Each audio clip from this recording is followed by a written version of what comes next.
નમસ્કાર, આપનું સ્વાગત છે BS9 ટીવી ન્યૂઝ ઉપર અને હું છું આપની સાથે કાજલ સુવા. ખેડૂતોના અનેક પ્રશ્નો છે અને એમાં હવે ખાનગી વીજ કંપનીઓએ એન્ટ્રી મારી છે. આ શબ્દ એટલે મારે વાપરવો પડે છે. ખેડૂતોને ખબર જ નથી કે વીજ લાઈન ક્યાંથી પસાર થવાની છે.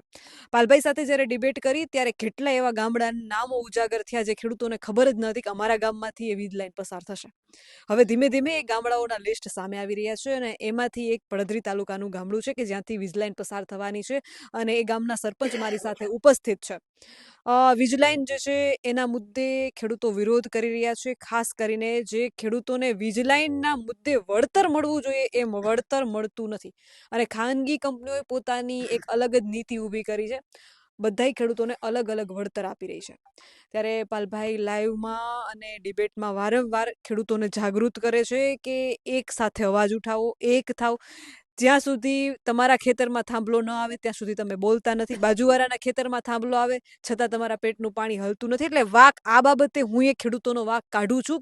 એટલા માટે કાઢું છું કે કારણ કે જ્યાં સુધી તમારા દરવાજે આવીને વીજ કંપનીઓ તમારો દરવાજો ના ખખડાવે ત્યાં સુધી તમે જાગતા નથી અને એનો લાભ ખાનગી કંપનીઓ ઉઠાવે છે. તમારે જાગૃત થવું પડશે ને એક થઈને જાગૃત થવું પડશે. ત્યારે જે સરપંચ મારી સાથે ઉપસ્થિત છે એમને મારે ખાસ પૂછવું છે કે તમારા ગામમાં જે વીજપોલ વીજ લાઈન પસાર થવાની છે એને લઈને શું પ્રશ્ન શું છે? પહેલા તો પ્રશ્ન તો બેન ઘણા છે.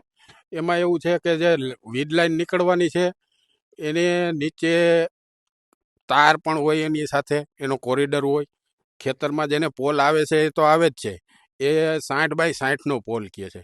એટલે એમ માનો કે અડધો વીઘો અમારી જમીન વહી જાય. અને બીજા નંબરમાં તાર નીકળે તો એની નીચે ના અમે બાંધકામ કરી શકીએ, ના નીચે અમે ઢોરનો, ભેંસુનો, ગાયુંનો તબેલો કરી શકીએ, નો એની નીચે અમે બોર કરી શકીએ, નો એની નીચે અમે કૂવો કરી શકીએ. આવા ઘણા બધા પ્રશ્ન છે. અને વળતર તો નજીવું એવું એટલે કાંઈ આપતા જ નથી એવું કયો તો કહેવાય. હવે અમારા ગામની અંદર જમીનનો હાલ રેટ માર્કેટ વેલ્યુ 1.25 કરોડથી 1.5 કરોડનું છે. એની સામે અમને ખાલી 5,000 કે 10,000 અંદર પૂરું કરી દે કે આ આટલી તમારું વળતર મળશે ને તમારે આ વીજ લાઈન ઊભી કરવા દેવી જ જોશે. આવા એ પ્રશ્નો કરે છે. અને એક ખેડૂને મળે, લાગે છે બધા ખેડૂને ભેગા કરીને નહીં, પણ એક ખેડૂને મળે, એને ફોસલાવે. કોઈ જો નાનો હવળો બહુ સમજદાર ખેડૂત ના હોય તો એ સાઈન પણ કરી દે, એને ખબર ન હોય. પણ અમારે બધા ગામ, આજુબાજુના 5 ગામની અંદર જે વીજ લાઈન નીકળે છે એ અમે બધા ખેડૂત એક થયા છીએ. અને કલેક્ટરની જ્યારે મિટિંગ હોય તો અમે બધા હારે જાય છીએ. કેટલું વળતર મળવું જોઈએ એક પોલ દીઠ? એક પોલ બેન 1 કરોડ રૂપિયા વળતર આપે ને તોય થોડું છે. કારણ કે અમારી બાપ દાદાની મિલકત છે, અમારી રોજીરોટી છે. અમારે વળતર નહીં, પણ એ પોલ જે ઊભો કરે છે અહીંયા અમારે સરકારની 2024ની રાજ્યપાલનો પરિપત્ર છે કે જ્યાંથી સર્વે કરે ત્યારે એ લોકોએ ગામના 5 આગેવાન, ગામના સરપંચ એને સાથે રાખી અને સર્વે કરવાનું હોય. પણ આ લોકો એ કોઈ રૂલ ફોલો કરતા નથી અને સીધા એ નેટ ઉપરથી, ઇન્ટરનેટ ઉપર મેપિંગ કરી અને સીધા કે અહીંયા પોલ આવશે, એની રીતે નક્કી કરે છે. કોઈ ખેડૂને કે ગામના 5 આગેવાનને, સરપંચને કોઈને સાથે રાખતા નથી. રાજ્યપાલનો 2024નો જ પરિપત્ર છે કે 5 ગામના આગેવાન, સરપંચ બધાને સાથે રાખી અને ગામનું આ વીજ લાઈનનું સર્વે કરવું અને ઓછામાં ઓછા ખેડૂતને નુકસાન જાય ને વધુમાં વધુ ખરાબો વપરાય એવી જગ્યાએથી લાઈન પસાર કરવી. પણ વીજ કંપની કોઈ રૂલ ફોલો કરતી નથી. તમે કહ્યું કે આવેદનપત્ર સાથે મળીને આપવાનું છે. શું આયોજન છે એનું? આવેદનપત્ર બધા ખેડૂત મળી અને અમે વાંધા અરજી આપશું. અમારે 8 તારીખે જ કલેક્ટર સાથે બોલાવેલા છે કલેક્ટર સાહેબે, અને અમે વાંધા અરજી અમારી લખી નાખી છે. એક જાગૃત નાગરિક તરીકે અને ખેડૂતના તમારા વિસ્તારને અનેક સમસ્યાઓ છે કમોસમી વરસાદની, વીજ લાઈનને લઈને શું કહેશો? આજે આ ગામના ધોમડા ગામના સરપંચનો અમને ફોન હતો કે અમારા વિસ્તારમાંથી વીજ લાઈન નીકળે છે, હાઈ ટેન્શન લાઈન. એટલે આ પ્રશ્ન હું તો એવું કહું છું કે એક ગામનો નથી પણ આખા તાલુકાનો પ્રશ્ન છે. કેમ કે ગામનું જે લિસ્ટ બહાર પડ્યું છે ને નામોનું, તો 44થી વધારે ગામોનું લિસ્ટમાં નામ છે પડધરી તાલુકાના. તો આટલા ગામોમાં જો લાઈન નીકળશે તો આ ખેડૂત જમીનનો શું હાલત થઈ છે. હાલત તો બીજી વાત કે એને મન ફાવે વળતર આપે છે આ લોકો.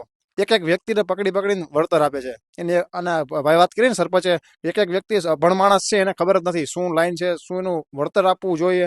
કેમ કે જમીનની કિંમત કરોડોમાં હોય તો એનું વળતર સામે કરોડોમાં આપો ને, તો અમને ખેડૂતને વાંધો નથી. આ તો સામાન્ય વળતર આપી અને ખેડૂતને દબાવવામાં પણ આવે છે. એમાં અધિકારીઓને બોલાવે છે, અધિકારીઓને બોલાવે, ઓફિસો વારંવાર બોલાવે છે, માનસિક ટોર્ચરો કરવામાં આવે છે કે જેથી કરીને ખેડૂત થાકી જાય અને શાંતિથી બેસી જાય. પણ આ ખેડૂતો જાગૃત થઈ ગયો છે, શાંતિથી બેસવાવાળો નથી. હું તમારા માધ્યમથી હું ઘણા ગામના લોકોને પણ વિનંતી કરું છું કે જે પણ ગામમાં વીજ લાઈન નીકળતી હોય ને, એ ગામના ખેડૂત સમૂહ સાથે લઈ અને રજૂઆત કરો કે નહીં એક એક ખેડૂત આખું ગામને આજ એવું થાય ઘણા પાડોશીના વળતર લાઈન નીકળે તો એ વ્યક્તિ મને શું વાંધા, પણ ખરેખર આ જ પ્રશ્ન બીજે ઉભો રહેવાનો છે. બાજુમાં જે લાઈનનો એરિયા પણ હશે 60 મીટર જેવો, બધાને નુકસાન થવાનું છે. લાઈન ગઈ એટલે જમીનના ભાવ એમાંય કપાઈ ગયા છે. ત્યારે જમીનની કિંમત છે 1.5 કરોડ છે, લાઈન ગઈ એટલે જમીન મજા આવે એમ કિંમત લે છે વેપારીઓ. તો આ ઘણા બધા પ્રશ્નોના સરપંચની રજૂઆત હતી અને જાગૃત સરપંચ છે ગામના, એને પણ અમને કીધું કે અમારા આવા પ્રશ્ન છે, તમે સાથે આવો અને અમે રજૂઆત કરો. તમે એની સાથે જવાના છીએ આવનારા સમયમાં. અને પડદરી તાલુકામાં ક્યાંય પણ અન્યાય થાય તો અમે સાથે ઉભા રહેવાના છીએ. ખેડૂતને અન્યાય ન થવો જોઈએ, ખેડૂતને પૂરું વળતર આપો. અને કોઈ પણ કોન્ટ્રાક્ટર સંસ્થામાં દાદાગીરી દખલગીરી કરે તો એની સામે લડવાના છીએ, ભારપૂર્વક લડવાના છીએ. એવી જ અમારી આજે રજૂઆત હતી. જી, કયો વિકાસ, આપણે કયો વિકાસ જોઈએ છે?